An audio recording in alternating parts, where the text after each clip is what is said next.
Hello， 大家好呀！今天宅家吃外卖，点了这些，一起来看看吧。先吃这个炒面，这个叫全家福炒面。上次吃的那个炒粉料好多呀，我还说这次换个炒面吃。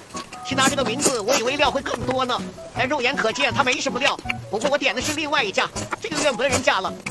这个是我自己蒸的腊肠，我每次出去吃面都特别喜欢吃这种腊肠，就自己在网上买了。这个是四川的麻辣香肠，是那种咸香微辣的，瘦肉的部分比较多，所以就不是很油腻。我点的时候看到两家的菜单是都一样的，还以为是同一家呢，原来不是。这次也点了特辣，现在一点都不辣，上次给我辣的鼻涕都出来了。这个炒面的料都在下面，说是有里脊、肉柳、火腿和鸡蛋，每一种都只是参与了一小下。这下面的油还挺多的。还有一个泡椒米线，自从我上次在外面点了麻辣的和泡椒一起吃了之后，我以后就只选泡椒了。那家其实也有外卖的，但是配送费要8块，我又觉得也不是非吃不可了。米线真的特别适合外卖，我还挺喜欢吃米线的，就是太烫了，外卖送来就刚刚好，而且还会把粉泡得更软更入味儿。像米线来说，我就不会在意它的料多不多了，就吃米线本身就好，再加上豆芽就很完美。这也挺好吃的，是酸辣口的，但它的酸来自于泡椒，不是醋，我就可以接受。这个是千层肚贡菜牛肉3拼，我是网上买的，我和我朋友的口味很像，我们都吃不太懂千层肚，但是这个他跟我说超级好吃，让我一定要试试。我们的口味果然很像，我确实很喜欢。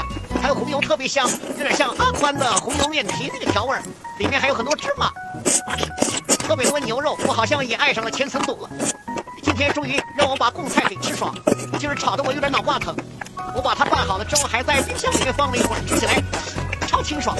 这个汤还可以拿来拌点黄瓜或者凉面吃，但是我什么都没准备，就拌点饺子吃吧。这样它从水饺变成了红油抄手。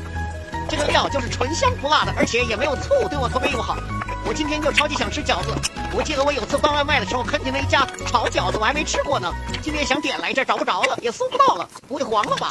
我点的是一个3拼的，但我只吃出来香菇猪肉和韭菜猪肉，还有一个味道不知道是什么哎。我这盒子下半部分给的是汤，可以把饺子放进汤里，但是我吃饺子就喜欢吃不带汤的。还有一个剁椒拌饭，每次点外卖都能看到它，今天终于点了。我要的是酸豆角肉末的，它这个里面有一种辣椒酱，吃着有点像泡椒，但是不辣，有泡椒的香味儿，还挺好吃的。不过它这个米不香。